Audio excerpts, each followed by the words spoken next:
Hey, it's Tyler Lockett of the Seattle Seahawks, and you're listening to the Full 10 Yards podcast. Hey, we're rolling. We drive all game long. Stay tuned, man. We got something special for y'all today. You're listening to the Full 10 Yards podcast. To the 10, right to the 5, scooting in for the score. Touchdown. Yeah! Yes, welcome in, everybody. We're running a couple of minutes late with a few technical issues, but we are here nonetheless. Welcome in, one and all, to what hopefully will be a little bit of fun on a Wednesday evening stuck in lockdown, as we're here to bring you a very special edition of the Full 10 Questions. Joining me on the screen, I will be your quizmaster for the evening. I am Sean Blundell, host of the Full 10 Yards podcast. The other man you can see is the founder of the Full 10 Yards. Let's welcome him in. Tim, good evening, mate. How are you, buddy? Yeah, very well. Obviously mid part of the week. This is obviously one of the jewels in the crown for the content we're providing. Looking forward to it. And for anyone out there that's is the first time you've come across the Full 10 Yards, welcome in, you crazy cats. But who are we? We are a not-for-profit social enterprise. We like to invest back into the sport, into this country. Any revenue we generate, we invest back into the people in Britball. So if you want to become a coach, you want to become a referee, head over to our website and find the Britball page, full10yards.com, and register for our scheme. We will help you pay for coaching courses to get qualified, or uniform if you want to become a zebra, or an official as well. So come join us, come join the journey. Follow us on at Full 10 Yards on Twitter and our Facebook page. Come join the fun. Keep those eyes peeled. Absolutely, mate. Well said indeed. But you can see on your screen, ladies and gents, we are running a viewer game this evening. You need to download the Kahoot app or go to kahoot.com and you'll get the option to enter the game pin. And the pin that you need for the viewer game is 484554. That's 484554. We're going to leave that running open for registration over the course of the next 10-15 minutes or so. Full T's and C's on the Full 10 Yards website for anybody that can be bothered to read those. There's nothing too exciting in there, I'll be completely honest with you. But of course, we've got to be doing our due diligence. Big shout out to our sponsors for the evening, 5-Star Imports. Thanks to the lads. If you want any of your American apparel, go and check the lads on their Facebook and Twitter page. They've been doing a great job over the last few weeks. Seen plenty of Super Bowl programs finding their way to people's houses today, and lots of happy customers. Good service from the guys. But without further ado, let's welcome in our guests to the broadcast. We're still waiting to get one guest in, which is why we're having a few technical difficulties. It probably won't surprise you who that guest is that's running a little bit late. So without further ado, let's welcome in first and foremost, I'm going to say friend of the show, because I had the honour of speaking to this lovely young lady earlier on in the season. It is, of course, the host of Sky Sports NFL Overtime. It is, of course, Hannah Wilkes. Hannah, good evening. How are you? I'm very well, Sean. Thank you for calling me young. You're very welcome indeed. Very welcome indeed. We've always had people getting in touch, Hannah, saying we have to give you a special shout-out today, as apparently, and I know this, it's World Girls and Women in Sport Day today. So a few of our viewers have already said to give you a big shout. There you go. Well, I am here representing the girls and women in sport, and I hope and aim to do that every day, because every day should be Women in Sport Day, because there are lots of brilliant females making a mark. And to quote MJ, one of the Bucks coaches earlier this week, hopefully soon it'll no longer be newsworthy when women are involved in sport. So happy to be here. Amen. Could not agree more. One of my favourite parts of the conversation we had early in the season, and you probably won't remember this, but I asked you about your career and I asked you about advice that you would give anybody else, and you said something along the lines of, take every opportunity, grasp it, run with it, because you never know where it may lead. Words to that effect. I think the very next week I was watching you on Sky Sports and you uttered the infamous words that everybody's always thought they would say in their career. Welcome to our COVID-secure bowling bubble from the Ricoh Arena. 10-pin bowling, yes. I mean, that's just it, right? I'm really lucky. I do the NFL, but I get to do a whole range of sports on Sky, and that's why I love what I do. No 2 days are the same, no weeks the same, no year is ever the same, and that was actually, I think, my 5th Weber Cup. I'm quite it's the Ryder Cup of 10-pin bowling, for those not in the know. The second time hosting it, but I've been on reporting duty for about 3 years before that. And it's so much fun. And it was a really strange. It's always a little bit of a bubble when you do the Weather Cup because of how it works. That you're at a random arena in Milton Keynes or Barnsley, or in 2019 it happened to be Las Vegas, which was very cool. So you're always in a bit of a bubble anyway. The difference this year was that you literally physically couldn't leave, and it was like hotel room, canteen, arena, all interconnected, and you were not allowed outside because we had to get there and get tested and do 24-hour lockdown in our rooms until we got the results. But it all went well. Team USA did the business, as they do. But yeah, take every opportunity. That is, believe it or not, that's not the most obscure sport I've covered. So I'll tell you what, though, Hannah, that must have been difficult. Milton Keynes or Las Vegas. Yeah, I mean, well, this year ended up, they literally sent me to Coventry. Yeah, I mean, fingers crossed it's back in Vegas this year. Whether that happens, we'll wait and see, but we'll cross our fingers. But it might not be for a couple of years. But you know, this is the thing. You do Western-super-Mare, here we come. Yeah, you do all these things, and then occasionally you get the exciting trip. So it's all worth it. Where is Jeff? Absolutely. Jeff is still having technical issues, and I think we're just probably going to have to plod on regardless. And I might catch him on the hop here, but we have got a man in the backstage area that is trying desperately to help out Jeff. He's quite possibly the busiest man on social media, or he certainly has been in my Twitter feed over the course of the last week or so. The guys over at the Irish NFL show have absolutely exploded in the second half of the NFL season. We've been big fans since day one. We knew about them before they were even a thing, thanks to a link up with one of their writers, Mick Lavery, who used to do the XFL podcast with me. Let's welcome him into the stream, give him a break from trying to sort out Jeff Reinbold's technical issues. Michael, good evening, my friend. How are you, buddy? Good evening, Falcha. Good evening, Sean, Tim, and hello again, Hannah. Welcome in, folks. Just thanks for letting me be here. It's an absolute pleasure, my friend. It's an absolute pleasure. Michael has been beavering away backstage to try and get Jeff in with us. We're still having a few technical difficulties, unfortunately, but these things happen on a live broadcast, as Hannah and Jeff will know all too well. You have to roll with the punches. So we're going to get cracking with the quiz. We're going to get cracking with the quiz very, very shortly. Just a reminder for the viewers' pin. We have already got 16 players registered. The viewer pin 4845544. We'll keep that open, like I say, until we've completed the quiz that Hannah, Michael, Tim, and hopefully Jeff are going to play. Although it's looking unlikely that Jeff is going to play, but we will see how things go. Are we going without Jeff, Michael? I will give him one more buzz here. I know he's in the Kahoot quiz, so maybe Jeff, if you're watching, mate. There's going to be a bit of a delay, but he's probably going to score more than me anyway. So I don't know. Well, I'll tell you what we'll do. We will give Jeff 1 more minute to try and sort his technical issues, and we'll let Michael go and try and help Jeff get on, because I'm sure everybody wants to interact with Coach, and I'm sure Hannah wants the pleasure of beating him fair and square when it comes to the quiz. Yeah. Of course. So let's ask you a question, Hannah, that we were probably going to get to a little bit later on, but it'll buy Michael a couple of minutes. And obviously, I know you're a big LA Rams fan. Big news, of course, this week in terms of the trade that went down over the early hours of Sunday morning, Saturday night. Obviously, Matthew Stafford finding his way across to LA. Give us your reaction as a Rams fan. Oh my goodness! Well, it's taken me a couple. I'm glad you didn't ask me this on Sunday morning, because it took me a couple of days to sort of assess, gather my thoughts. I was shocked when I first woke up on Sunday morning and saw it, because we obviously knew things weren't great. There'd been talk last week, wasn't it, that there was going to be an open competition between Goff and Wolford for that starting quarterback position when it came to sort of training camp. So I was like, okay, this could be interesting, because I feel like John Wolford's performance actually kind of gave Goff a bit of a boost, like got his back up a little bit. I thought, okay, we might get something back here. So to then sort of it to happen so quickly, I mean, it's quite ruthless, really, isn't it? I think it's a good deal for both teams ultimately. I think that the Rams are in a position where they've traded away everything, picks wise and some personnel wise, to get into a good position.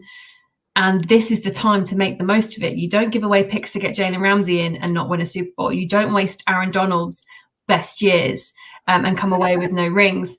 And, I've always been a defender of Goff. I think that he's had an unfair rap over the years since that Super Bowl loss to the Patriots, where so much was made of him looking nervous because his hand was doing this during the anthem. His hand did that in the anthem at every single playoff game. I don't know why it was suddenly this huge thing that showed he wasn't up to it. So I've always kind of fought for him a little bit and felt he got a bad rap. But this year I felt myself kind of getting frustrated. And there's, when there's big plays or it's 3rd and 7 and you kind of start watching like, oh, we're going to get this.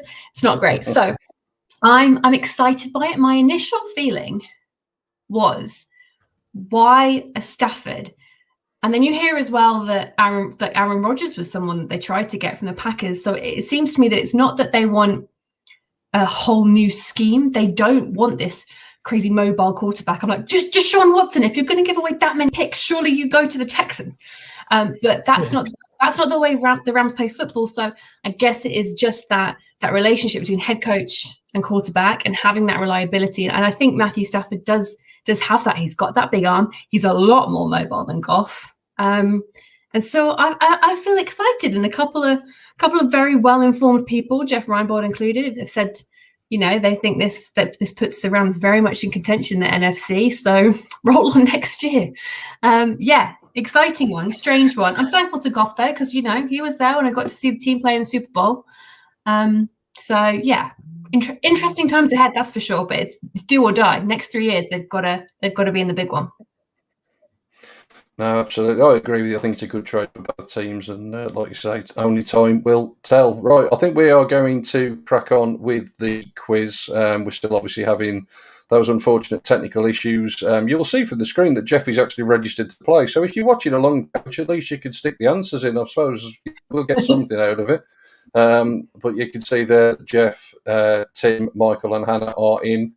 Please be aware that the viewer game pin is 4845544. That will stay on the screen throughout this little section as we play the initial quiz to keep you entertained while the registration window is open. So for the 3 of you that are on the screen alongside me, and Jeff, if you are watching at home, all the best.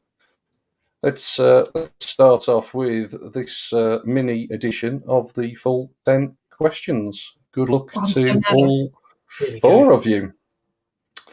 So, question number 1. I always like to start with one about points, and it's about, with 509 points scored, which team were the NFL's highest scorers in 2020? Was it the Green Bay Packers in red, the Tennessee Titans blue, or the Kansas City Chiefs in yellow? They're your 3 options. You've got a 30-second timer counting down. See what 10 seconds left. I think Jeff. What Jeff's done, he's got 9 screens of all the information possibles, and that's why he's not behind the camera. I'm already nervous and second guessing myself because when I saw the question, I had a different answer that's not on there. Well, the correct answer is the Green Bay Packers. They led the league with 509. The Titans that I put up as an option were 4th with 491. And the Chiefs 6th with 473. I'll bet shoot the person that didn't get the answer in time, yeah, and it is indeed. So, yeah, we are what we are. We've had somebody join the wrong quiz. Mind, we'll just ignore that. Viewer quiz pin, again, is 4845544. Question number 2. Question 2. Who was the leading rookie in terms of rushing yards in 2020? Was it red J.K. Dobbins, blue Jonathan Taylor, or yellow James Robinson? Oh, that's a good question. This is really tough. Dobbins, Taylor, Robinson. They're your 3 options. Is this regular season or playoffs included? It's regular season. We've got 4 answers this time, so maybe Coach he's watching along. We'll wait and see if he's got it right in a moment. It was Jonathan Taylor. Taylor had 1169. James Robinson had 1070. J.K. Dobbins came on strong at the back end of the season. He finished with 805. Jeff's the question, everybody. Jeff is playing along at home. Go on, Jeff. Well done. Get in there. Get in there, Coach. Question number 3 then. Which defender led the league in forced fumbles? Was it Marlon Humphrey? Was it Aaron Donald? Or was it Hassan Reddick? Ooh. Humphrey, in red, Donald is blue, Reddick is yellow. Take Oh, your I feel pick like of this is- those three. Trick question. Everybody loves the quiz until they start getting the questions, and then they realise it's more difficult than you think. These are getting harder. Claire the Bear thinks he might be Donald, but the one that it actually is the one that nobody went for. It was Marlon Humphrey, and he had 8 on the season. Hassan Reddick had 6. Aaron Donald only finished with 4. Well done to Colin Anderson playing along at home. He got it right. Look, there you go. He said Humphrey. Well done, Colin. Hello, graphics. Yeah. No change on our scoreboard, though. Question number 4. 13 quarterbacks started 16 games, but which one of those threw for the least amount of yards? Was it Philip Rivers? Was it Kyle Murray? Or was it Baker Mayfield? 13 quarterbacks started 16 games, but which one of those 3 threw for the least amount of yardage? Rivers in red, Murray in blue, Mayfield in yellow. These are difficult. No one ever said it was going to be easy. Am I believing? Oh no, I missed it. Time's up. We're out of time. That's what you get for criticising the quizmaster, Hannah. There you go. Baker Mayfield. Sorry, that's a point I was never going to get. Baker Mayfield was the one that you were looking for. He threw for just 3. Rivers threw for over 4,000. Kyler Murray 3,971. Michael, you redeeming yourself after your 2 out of 10 performance. You're storming away at the top of the table. NFL-filled fortnight, boys. It's been an NFL-filled fortnight. Don't complain. You'll be missing halfway question. Which player registered the longest rushing attempt during the season? Was it red, Derrick Henry? Was it blue, Miles Sanders? Or was it yellow, Ronald Jones? Pretty sure that one. I got this one. They've gone pretty quick. It was Ronald Jones, the longest play in Tampa Buccaneers history, believe it or not. Longest offensive play, I should say. 98 yards in week 10. Yeah, Tim and Hannah getting that one correct. Question number 6. How many punts and kickoffs were returned for touchdowns this season? A lot. Jesus Christ. Whether 11, 15 or 19. I'll put this into play to coach his special teams background, and he's not joined us. I feel as though this is a wasted question now. And did you have to? One of us might know the answer.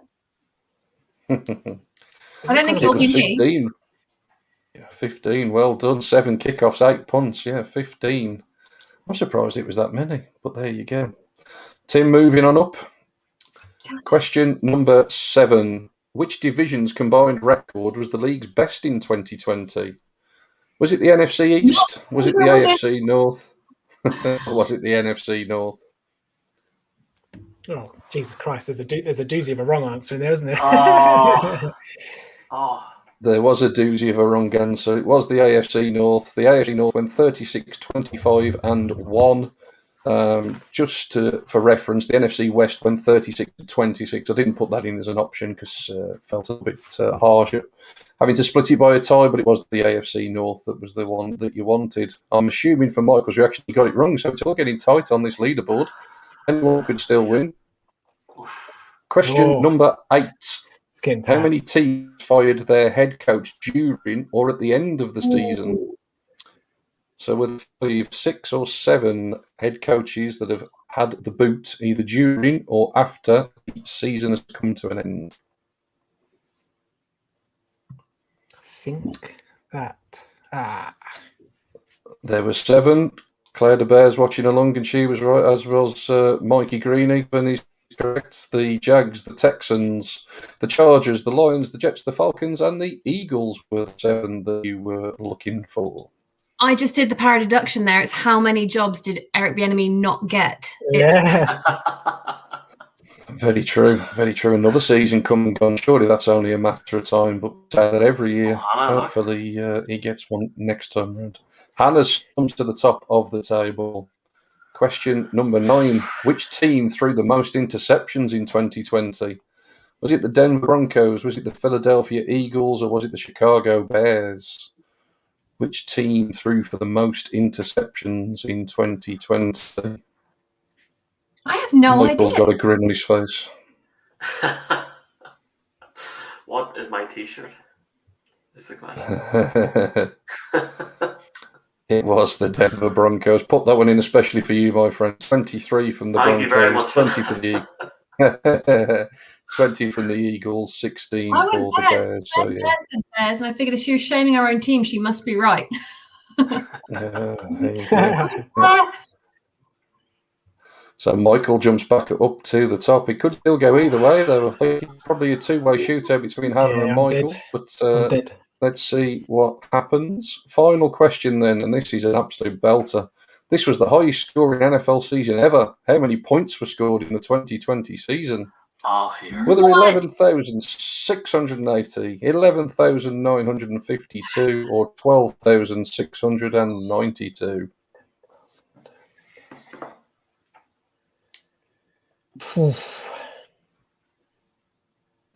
Was it? This is tense on it. It's very tense, very tense. Like points for answering quickly, right? That's how I've tried it. Oh, you got it wrong. Yeah, everybody got it wrong. It was 12,692. 11,952 was the 2018 total, and 11,680 was the 2019 total. So, yeah, despite no regular season, the highest scoring NFL season ever has just come and gone, unfortunately. So, I think we know which way this has ended up. The podium for the mini quiz. Third place, Tim. Absolutely appalling showing. Second place is Hannah and Michael. You have well and truly redeemed yourself, my friend, from 0 to hero. Congratulations.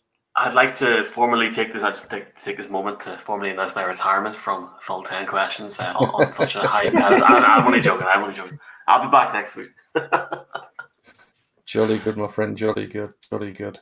Just a reminder, folks, we are about to start the viewer competition for you guys to play along at home. We'll try and potentially get Jeff in just to talk a bit of ball without the Kahoot playing up and giving him issues. Michael will work on that for us in the background. The viewer pin, remember, 4845544. We'll leave it open for one more minute for anybody that wants to join and hasn't joined yet.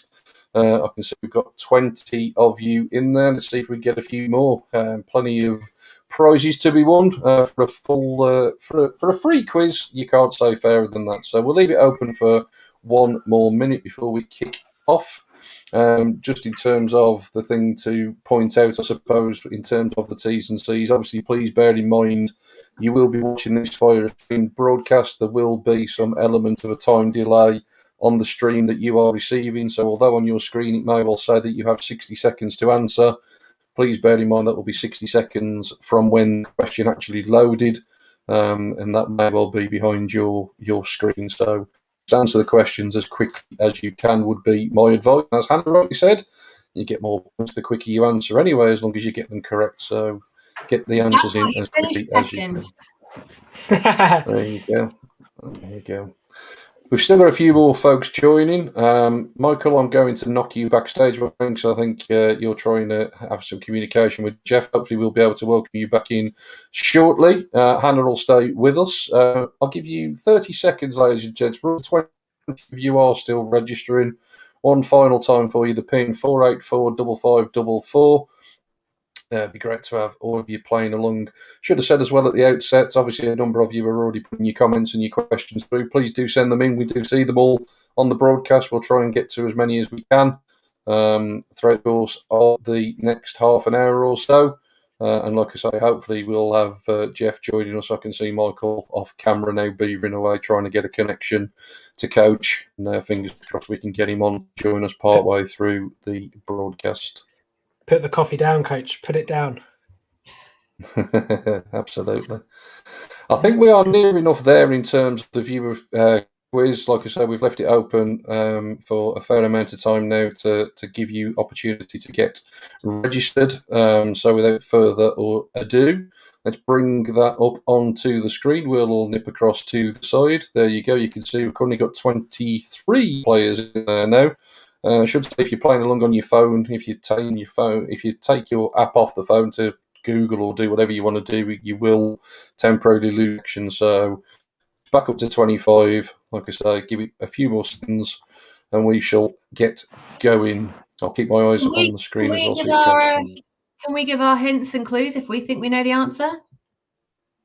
You can do indeed, Hannah. I've got no problem with that. It's all a free quiz, so why not? I Absolutely. along against everyone, and I was told because of the way the app works, it's too laggy, and I'd have an advantage, which is how I like to.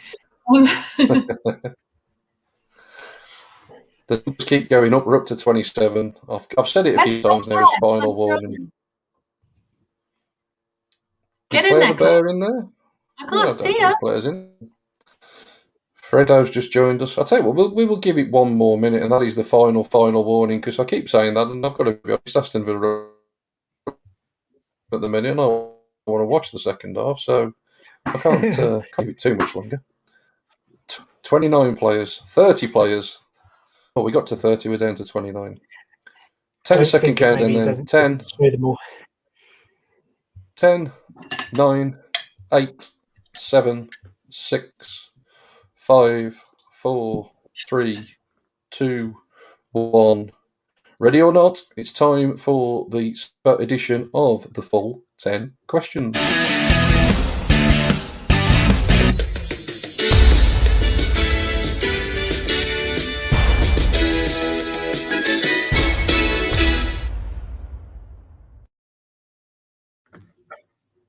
Here we go then. Here comes your first question, ladies and gents playing along at home.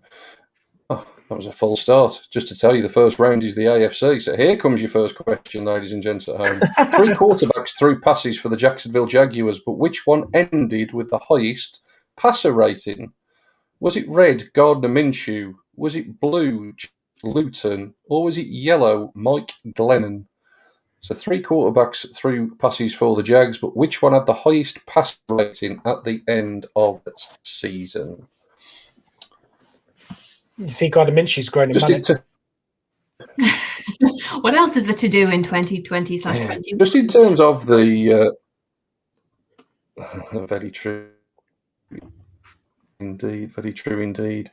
Just in of the Jags, Hannah, just while people are answering this question, probably wouldn't be a surprise at all, would it, if Lawrence is obviously the name on the ticket when the draft rolls around, unless there's obviously some quarterback movement before then. Do you think he's the guy to potentially drag that franchise forward? They seem to have been going backwards the last couple of years. Yeah, well, yeah, why not? I mean, I think the Jags are due a turnaround, aren't they? And I think, everything that's being said about Trevor Lawrence is that he's very much the guy that can do that. I do always think, though, there's a huge difference between how people play in college and people play in the NFL. So it's not going to be immediate wherever he lands. Yeah, absolutely. Tough landing spot for him. The answer you were looking for there was the Mustachio man, Gardner Minshew, 95.9 his rating. Mike Glennon, 80.1. Jake Luton on your 54.5 average to end. Seemed a strange competition, to be fair, because it seemed obvious that Minshew was the better player, but maybe the Jags were more concerned with losing, dare we say it. We had a few correct answers, and congratulations to those of you that are on the board there. That leaderboard will swap and change, though, throughout. So let's get on to question number 2, and that is, Deshaun Watson had a career year for Houston. How many touchdowns did he throw during the campaign? Was it red, 28? Was it blue, 33? Or was it yellow, 38? So red 28, blue 33, yellow 38. Wonder if you can copy and paste that question next year. I could probably take the word Houston out. I think that's fair to say. So. Oh, I wouldn't count those chickens. They don't want to let him go. It's going to take a lot to get him out of there. Houston could have it 2028. Do you think he's the kind of guy that will? He has got the sort of gumption to just sit there and obviously take the financial penalty to force his way out of there, or do you think he will end up just playing if he has to? I think he'll play if he has to. I think he's a team guy at the end of the day, and I think sitting there is such a bad look, and it doesn't put you in a good light to other teams. And I think he's intelligent enough to know that. So I don't think he'll sit out the season just because I think he's made his point, and people will know how unhappy he is if he is still there. I think it'll be obvious, but I don't think he'll sit out the season. It's a bad look. Yeah, league will be worse if he does do that, that's for sure. He's an exciting player. 25 of you got that question correct. It was indeed 33 touchdowns for Deshaun. So leaderboard would swap and change, and there you go. A few newbies coming onto there. We'll start looking at that in a bit more detail as we get towards the penultimate end. Question 3, ladies and gents. Only one team in the AFC finished with an 8-8 record, but who was it? Was it the Los Angeles Chargers? Was it the New England Patriots? Or was it the Las Vegas Raiders? Only one team with an 8-8 record. Which one was it? Red, Chargers, blue, Patriots, yellow, Raiders. There are your 3 options. Also known as the Jason Garrett. A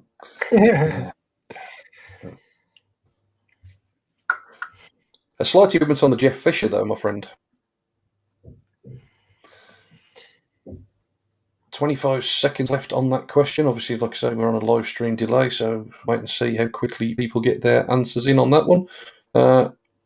Most people have answered the question now, and I think we're fairly safe that most people will know that I think it's a relatively easy question. The New England Patriots obviously had a really disappointing season, used to so much success. Be interesting to see how they turn it around. Most people got it wrong. It was the Raiders. Yeah, absolutely. 22 of you got it right. It was the Raiders 8-8 after looking quite promising at certain points on the season, it's got to be said. But yeah, there you go. A few new names onto the leaderboard again. Question number 4. Beat the Chiefs. They did. Question 4. Which receiver caught the longest passing play of the season? Was it Chase Claypool, Jerry Jeudy, or Tyreek Hill? So red for Claypool, blue for Jeudy, yellow for Tyreek Hill. We're obviously going to get to see Tyreek Hill on Sunday. The other 2 on there, rookies. Tim, I think certainly the Jerry Jeudy selection, he came with a lot of bells and whistles. Didn't necessarily happen, really, did it, this year, to be fair? No, he's very hot and cold, wasn't he? Had a bit of the yips a little bit with some drops, and to be fair, Drew Lock didn't have the best season either, and obviously they had a bit of tumult at the quarterback position with Kendall Hilton coming in for a game, and I think he's been suffering with a bit of injury as well, hasn't he? So we always talk about putting players in a position to succeed. Obviously, he didn't really have that as much, and obviously he's going to be under the microscope when you're a first round pick in the NFL draft. So hopefully for Broncos fans and for him, there'll be a better year 2 for him. Yeah, fingers crossed indeed. It was Jerry Jeudy, the answer to that question. He had a 92-yarder in the last game of the regular season. That was the longest passing play from scrimmage of the entire season. There you go, a bit of change on the leaderboard, and one of the full 10-yard staff's made his way to the board. Good evening, Mr. Sean Tyler. Nice to have you playing along with us at home, my friend. That seems fishy to me. Question 5. Which of these players did not register double-digit sacks on the season? Was it Stephon Tuitt, was it Myles Garrett, or was it DeForest Buckner? So red for Tuitt, blue for Garrett, yellow for Buckner.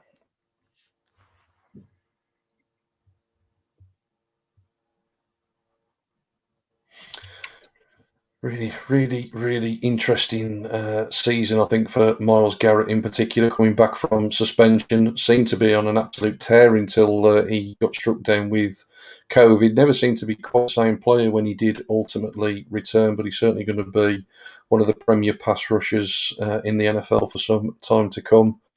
The other 2 guys, real forces on the interior of the defensive line, and it was DeForest Buckner, the one that you were looking for, and he just missed out. He got 9.5 sacks. Tuitt finished with 11, Garrett finished with 13. That's the AFC questions done. So that's first 5 questions in the books, and we have a change at the top of the leaderboard. Pat takes the top spot. So we're going to move on in the next round to look at the NFC. Seems only fair as we've looked at the AFC. So let's go with question number 6. Chase Young had a great rookie season, but how many fumbles did he force during the year? Was it red 4, was it blue 6, or was it yellow 8? Red 4, blue 6, yellow 8. Just in terms of those defensive linemen, Hannah, for Washington, that front 4, they've obviously built it up over the last few years. You've obviously said yourself how good the Rams' defense is. You've got to be impressed with the building on the defensive side of the ball in Washington there. Do you know, I'm just impressed full stop with Washington this year. I think if you'd said in September that Washington will be playing football in January, yes, someone has to win the NFC East, and you can have your opinions on that division. I know I have.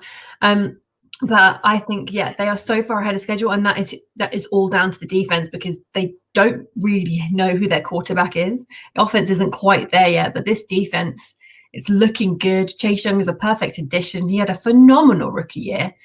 So I think if you are a Washington fan, it's going to be an exciting few years coming up, because the pieces are starting to get there. They just need to lock down that QB. Yeah, no, absolutely. Obviously, a massive good news story in terms of Alex Smith coming back, and it's amazing how different it looked with a little bit of competent quarterback play, wasn't it, compared to what they had at other stages of the season. It was 4 fumbles for. Very true. 4 forced fumbles for Chase Young. Recovered 3 of those, also had 7.5 sacks, defended 4 passes as well. And he runs as quick as most teams' wide receivers. So, yeah, Washington, you have found yourself a good one there. Next question is, which Carolina receiver had the most all-purpose yardage on the season? Was it DJ Moore, was it Curtis Samuel, or Robbie Anderson? So, red for DJ Moore, blue for Curtis Samuel, yellow for Robbie Anderson.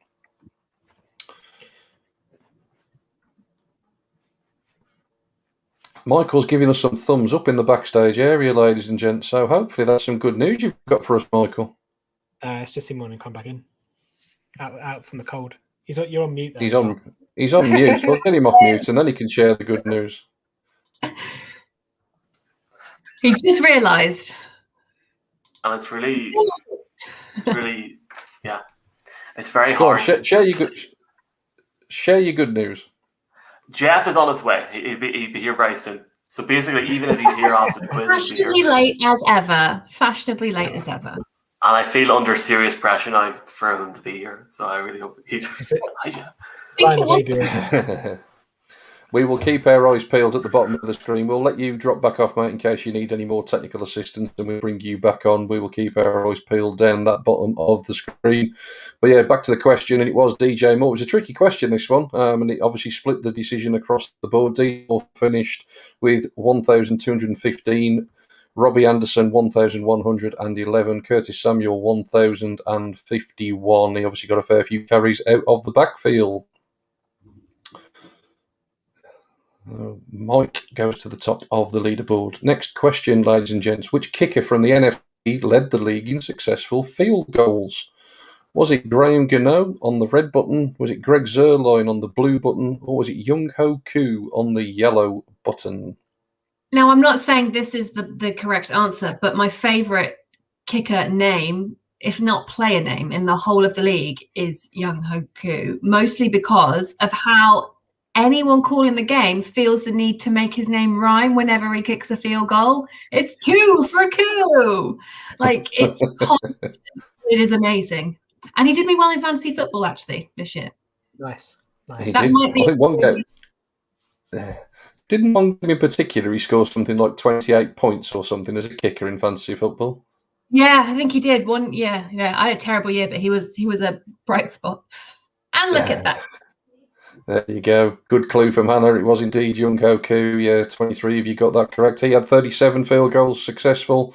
Greg the Leg, 34. And Scotland's own Graham Gano, 31 for the Giants.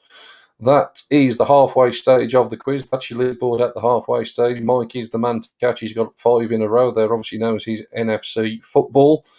Let's see how we get on in the back half of the quiz. And we move our attention to... Oh, hang on. I've jumped the gun, as I usually do. One more question on the NFC.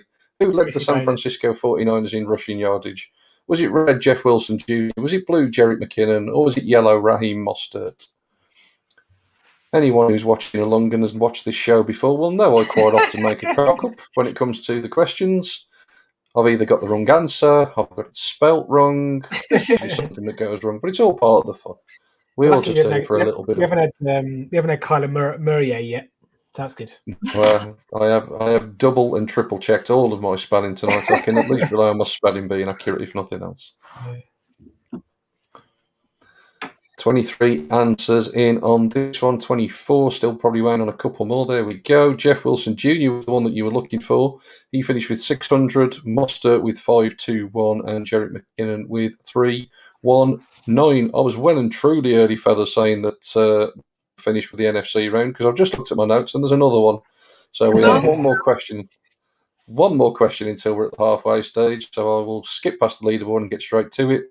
Which of these NFC quarterbacks threw for the least amount of yards during the season?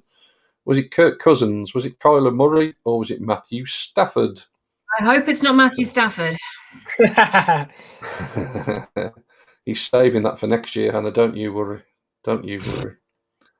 Oh, that's a warning. That's a shot fired, isn't it? Oh, look at this picture. Great. This bodes well. No, I have a theory. Actually, it's all about styles of play. I think Stafford will be great under Sean McVay's guidance. I really do. I think he's been severely let down in Detroit over the years. He's never had a reliable supporting cast around him, and like I say, certainly with the defense in LA, hopefully he won't be having to make as many comebacks in the fourth quarter as what he's become accustomed to in Detroit. Kyler Murray was the one that you want. That's what you call a split decision from all of you playing along there. Look, 9, 9, and 8, but it was the blue button you wanted. Kyler with 3,971, Stafford 4,084. Kirk Cousins, actually the highest of those, with 4,265. Kirk Cousins does just enough every year, doesn't he, to sort of justify him being paid what he gets paid. He's never going to be brilliant, but he just about does enough, doesn't he, just to keep himself to San Francisco with the rumor mill. Yeah, yep. Absolutely. We have now officially finished the NFC element of the quiz, I can guarantee. And we will now move on to the wildcard and divisional round. So, like I say, a little bit more recent. So let's see if people can get these ones correct. Question 11. The Rams defense shut down the Seahawks, but which player intercepted Russell Wilson for the pick 6 touchdown? If you're looking for clues, I suggest... If you're looking for clues, I'd look at the bottom of the screen, because I think a certain someone this one for sure. But this had me jumping off my sofa and making a lot of noise and terrifying the cat. That is one of the worst things about being an NFL fan in the UK, isn't it? The time difference, and you have to celebrate and be very mindful of.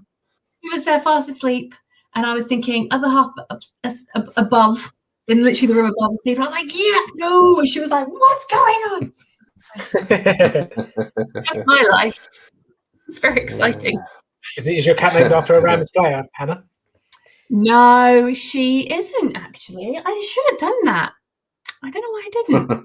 Still name her. We can still change her name. No, she's not. Maybe I feel like Cooper cat. Boy. Cooper cat. Cooper. I'll get a boy and call him Cooper. Well done, everyone. It was Darius Williams.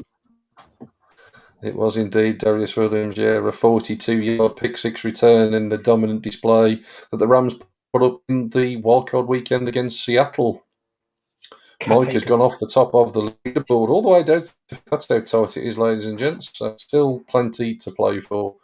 Question 12. Which player opened the scoring with the first to get slimed on the Nickelodeon broadcast of the Bears at Saints? Was it Alvin Kamara on red? Was it Latavius Murray on blue? Or was it Michael Thomas in yellow? Do you know, I don't remember because I was so distracted at the time. Yeah.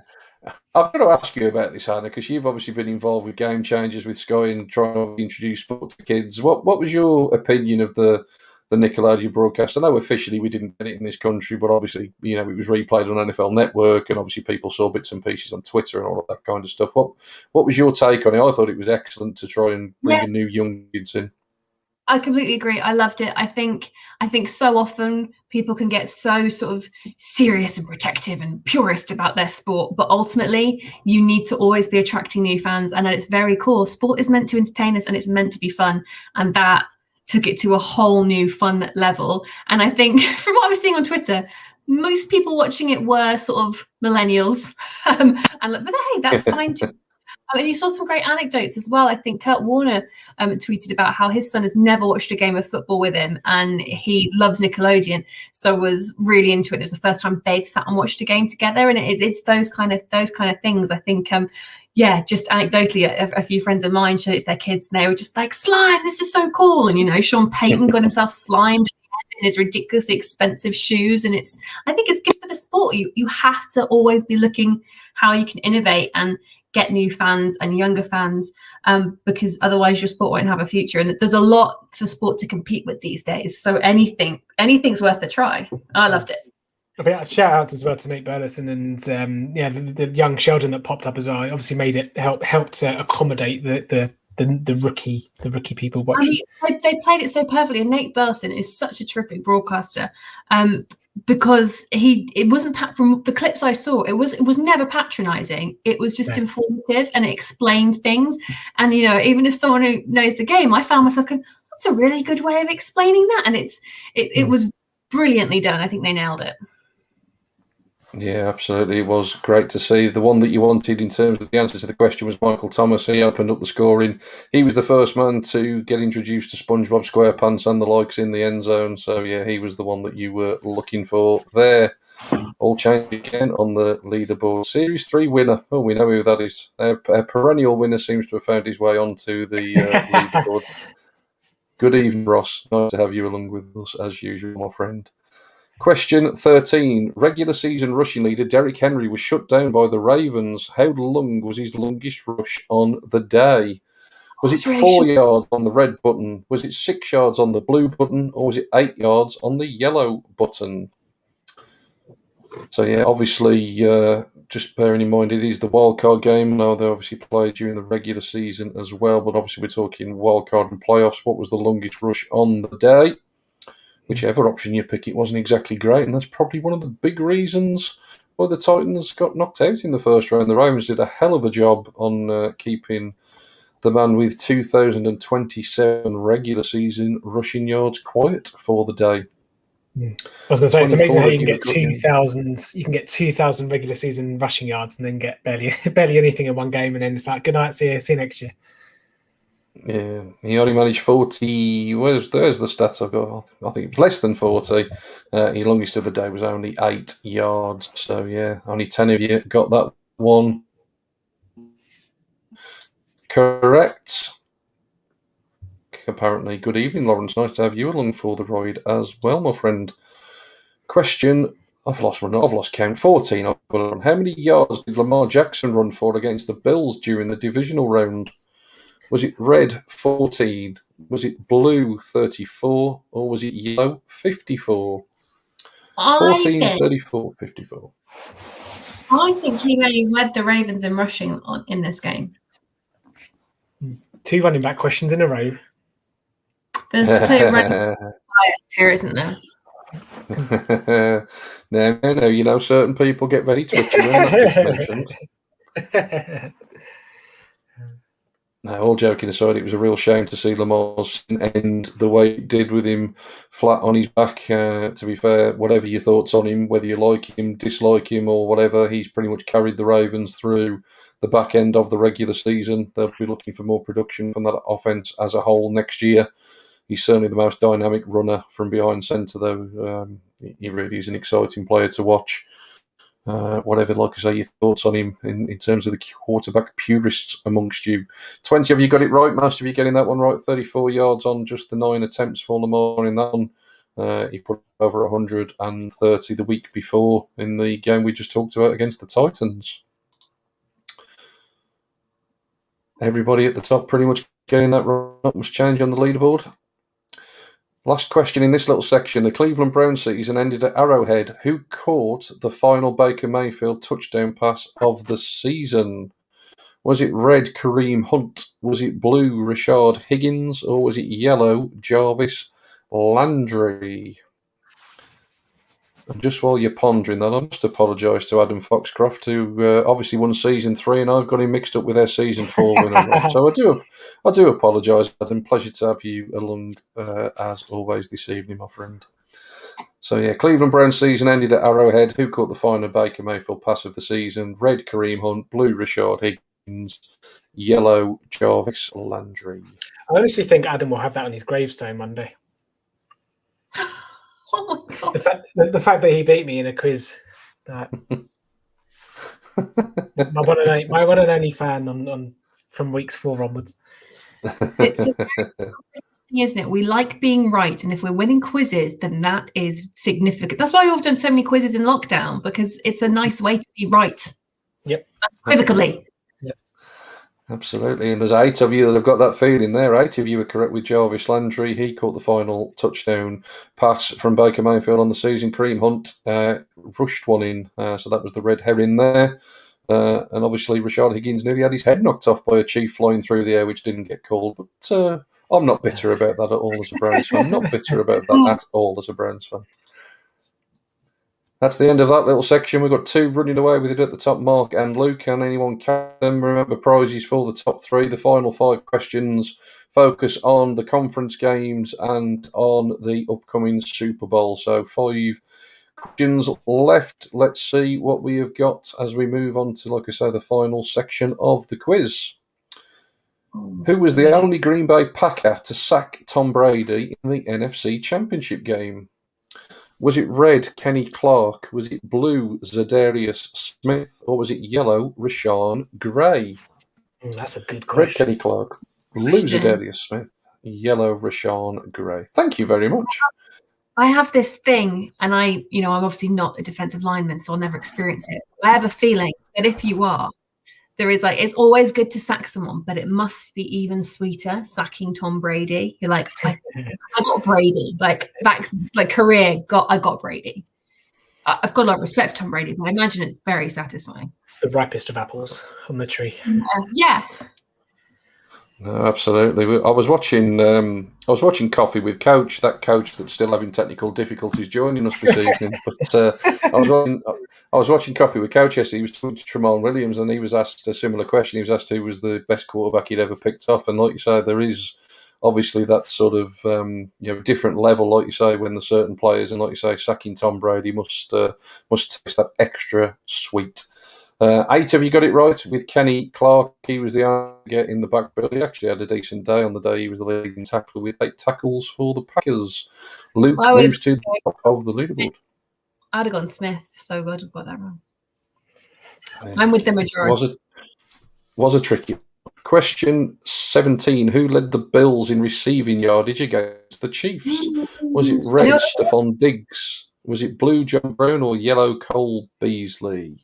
Hannah thinks she knows this one. Why do you think you know this one, Hannah? No, I think I know who it wasn't, because the Chief did a phenomenal job of shutting someone down. I mean, this is really obvious. I don't know why I'm being subtle. Everyone is playing this. But so I know who it wasn't, because they took out that Josh Allen favorite target. Rhymes with Wilkes. I'm surprised if it could still have been the person I'm thinking of and being really subtle about, but I'd be surprised. But maybe. Yeah, I don't. Your clue may well be correct, but I think it was quite as close as you maybe thought it was. But yeah, it was Cole Beasley was the one Cole Beasley got 88 yards. Stephon Diggs 77 yards. John Brown 24 yards. And Cole Beasley, I believe, was playing hurt, wasn't he? He was quite badly injured, and he just kept on going. Yeah, basically broke his leg and kept going. Amazing. I love this build. I wanted to see them in the Super Bowl. Yeah. I think we'll get a chance over the course of the next couple of years. I think it's only a matter of time. AFC is looking very, very strong. There's a complete change on the leaderboard. Players coming in and coming out. 3 questions left to go. Can we separate them? Let's find out. Question 18. Travis Kelce broke the record for receptions in a championship game. But how many balls did he snag? Was it red for 11, blue for 13, or yellow for 15? Hannah's so excited. Hannah so wants to get logged onto Coot and play this game. I love it. And also as well, there's very few times in life beyond work that I can use any of this information I have in my brain. I've got a very small pool of people in my life I can talk football with. So I'm very excited when I'm with a whole group of football fans. That sounds like you're coming back in the off-season, Hannah, to play along. Probably. Yeah, sign me up. I saw someone put out on Twitter that actually Travis Kelce is the same age as Rob Gronkowski. That blew my mind. Absolutely blew my mind. I couldn't believe it. Man, Wow. like Gronk is so, like, he feels like such an old man now, doesn't he? Relatively speaking. Yeah.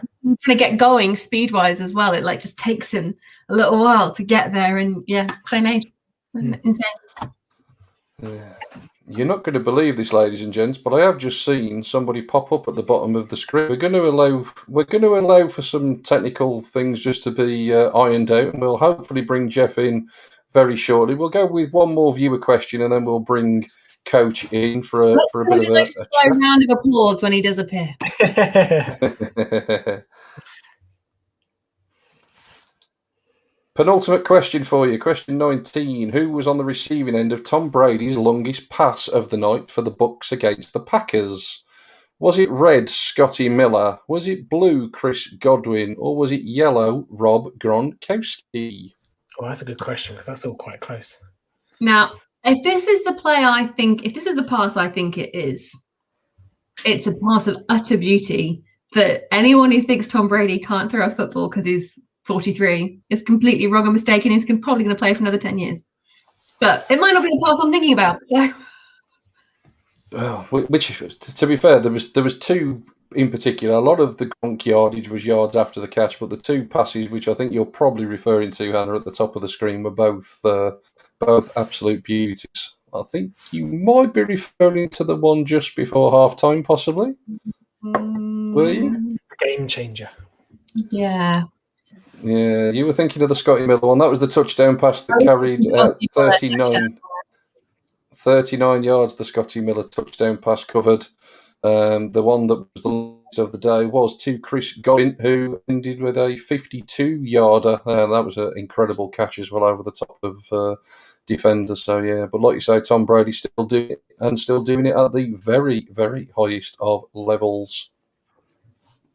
We've only got one more question, so I think the prudent thing to do will be finish the quiz and then we'll get Coach in at the end for a bit of a chat because there is one important question that we all want to get Coach's opinion of. So good luck in your final quiz question, and it will be, how many fans will be in attendance for Super Bowl 55? Is it red, 20,000? Is it blue, 25,000? Or is it yellow, 30,000? So 20,000, 25,000 or 30,000? Can I say, I think one of the best things the NFL has done in a very long time is the amount of there's 7,500 tickets they've given to frontline healthcare workers for the game. I think it's a small gesture in the grand scheme of things, but it's so good to see, and it's nice to see a few of these precious seats being given to people who've been doing some hard work. Yeah, deserving. Absolutely. It's incredible to think with where we are in this country, and there's going to be 25,000 people in the stadium across the pond on Sunday. But great to see some fans there. Hopefully, it's a fantastic evening. I'm sure it will be. So yeah, there is 25,000 along with 30,000 cardboard cutouts as well. That is the end of the questions for the quiz, but there is one final quiz and one question. There's no right or wrong answer. We just really want to know from all of you playing along at home, who do you think wins the Super Bowl?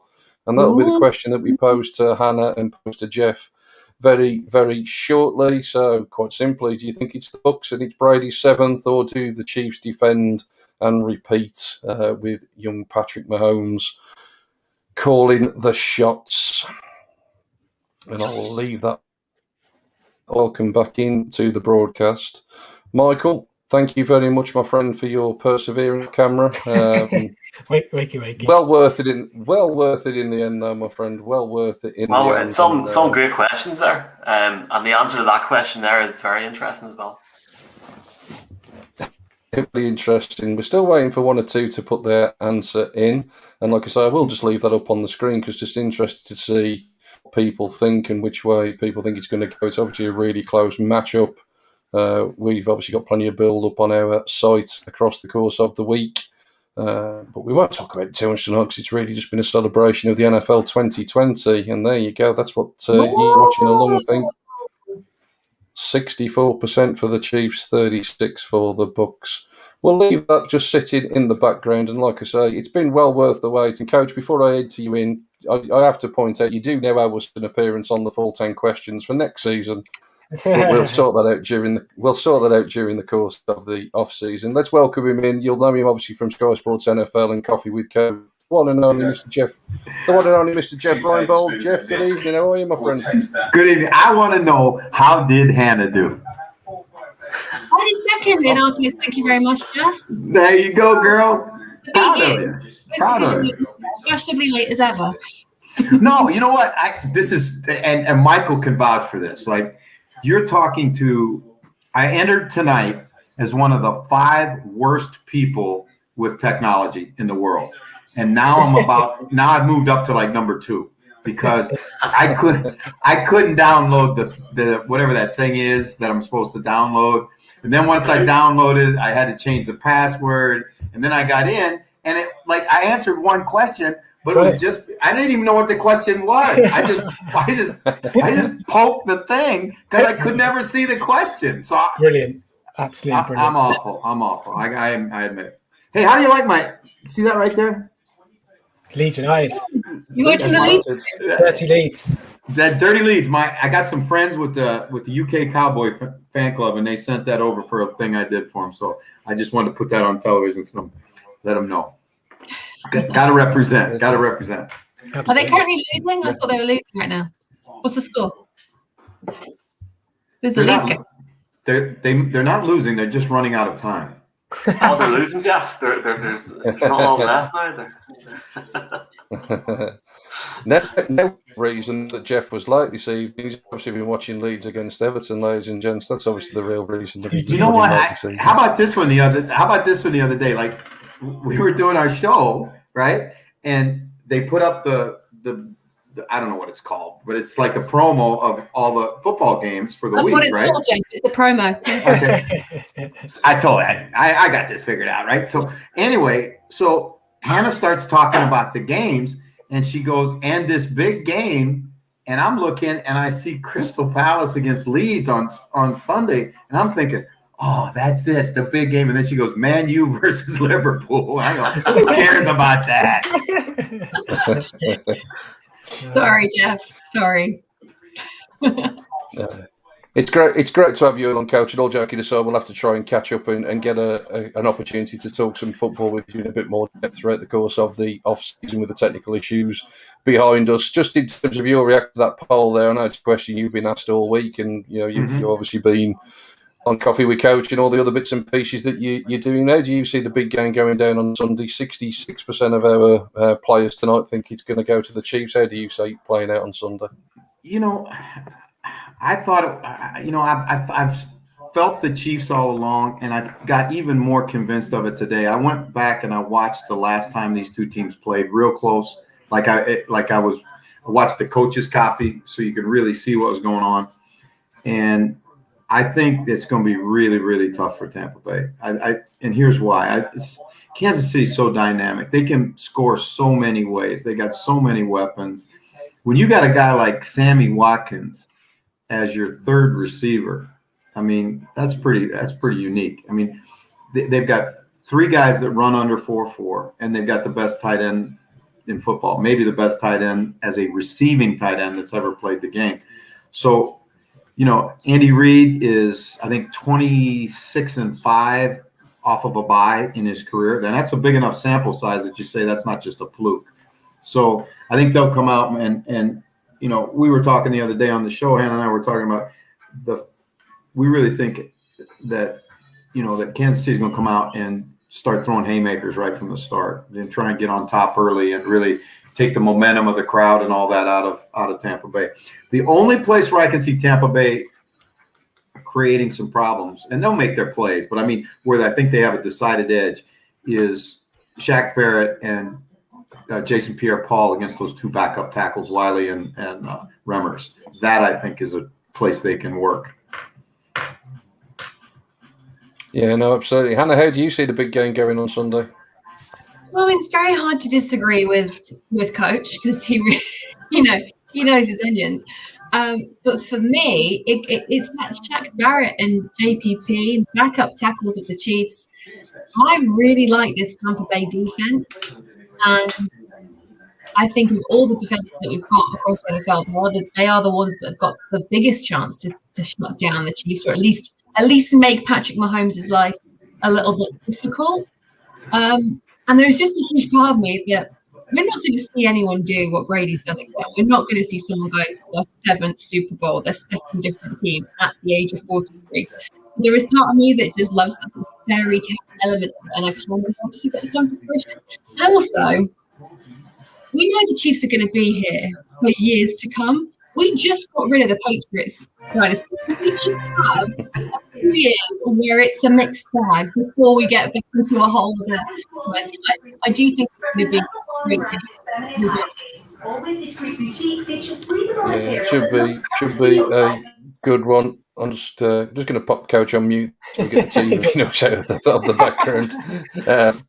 Just in terms of that, a couple of you have mentioned there about the defense for Tampa Bay. We've got a question that's come in. Who have you got coach for MVP if it cannot be a QB? And that plays into the narrative of if Tampa Bay are going to win, would it potentially be somebody on that defensive side of the ball? For it to be a defensive player, I mean, that guy's going to have to play out his skin. I mean, just the way the game is today and with the rules and all the other things, it's been a while since it's been a defensive player. And, if it's going to be a defensive player, then I would say it'll be Shaq Barrett or it'll be JPP because they'll have a monster night with 4 sacks or whatever. Chris Jones would probably be the most likely guy on the other side, or maybe Honey Badger, because he's such an instinctive player. But I think it's really tough. And this is one of the things, again, that on Hannah's show that we talked about, that the way the game is today and with the way the voting goes, it's almost always a quarterback. And it's usually the quarterback that, wins the game and, has decent quarterback numbers. So I would say, if you really pushed me to say, okay, you can't pick a quarterback, then I'd say either be Jason Pierre-Paul or Shaq Barrett because they, made a big sack late in the game or whatever. I'll come at you with a stat bomb if you want. 30 of Super Bowl MVPs, 30 of them have gone to quarterbacks. Only 10 defensive players have ever been named Super Bowl MVP. So it's madness. But then Julian Edelman a couple of years ago was MVP. You never know. Even if it's not QB. It's certainly about time that it was somebody not a quarterback. But let's answer the question, ladies and gents. Who was the MVP in the Full 10 Questions Super Edition tonight? Let's bring the scoreboard back up and reveal who the top 3 were and who are going to be taking home prizes this evening as we bring up the podium. So thanks, everybody, for playing along. And in 3rd place, we've got Rob from the Full 10 Yards. He does not win a prize, ladies and gents. He's not eligible. He's not winning. But Mark Pat finishes 2nd, but the winner is Luke C, who gets the 1st place prize, 17 out of 20. Congratulations to Luke. He is the man with the 1st place. Mark Pat is 2nd. Well done to Rob, who finished 3rd. It was actually Series 3 winner, who, of course, I should know from earlier, is Adam Foxcroft, who finished 4th. So Adam will jump up into the prize places as Rob is ineligible. So congratulations to those of you that have won a prize. Get in touch with us at Full 10 Yards. We will sort you out with the merch. Thanks once again to the guys at 5 Star Imports for providing one of the prizes tonight and for sponsoring us along the way. Hey, wait a second. Wait a second. Are we going to do this again? We could do this again, Jeff. If you ask me to do this again, make sure I get to look at Luke's paper. I'm sure he'll let you. That's what we could do this again. We did a quiz, and he was looking at. I was looking at Hannah's paper. We're about 6 weeks apart, and he was trying to see what I was writing. Hey, that's how I got through college. I admit it. It's been great fun. Quizzes are always a good bit of fun, and like Hannah said, we're all football nerds. It's great to be along fellow football nerds and talk some ball for an hour or two on a Wednesday evening. We may well have some more fun in the off season, and certainly next season we'll be back with a weekly edition of the Full 10 Questions. We will definitely, hopefully, get a chance to speak to Hannah and Jeff throughout the course of the off season. It'd be great to have you back on, guys, and obviously Michael. thanks for everything that you've done in the background to help us tonight, mate. Good luck with everything. The Irish NFL show. Looking forward to who the guests are. The big reveal coming up later tonight. Any teasers you can give us? I feel like people are going to kill me for saying it. There's a lot of Irish guests, but there's a big NFL guest, and one of them might be Jeff Reinbold. Oh, yeah. Must be a slow news day. Oh, Jeff, come on, man. Come on. No, it's good. Thank you very much as well. That's been a crack. No, it's been an absolute pleasure. Hannah, thanks ever so much for joining us. Pleasure to have you along. Really enjoyed it.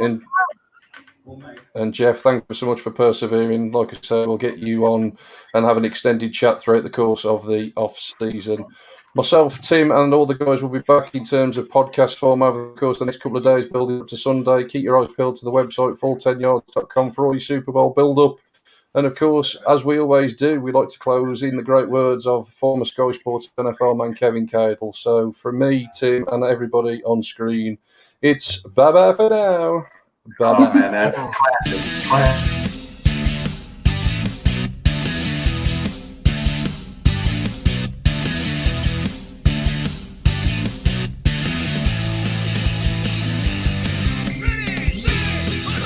Thanks for listening to the Full 10 Yards podcast. Follow us on Facebook or Twitter at Full 10 Yards, or email the show full10yards@gmail.com.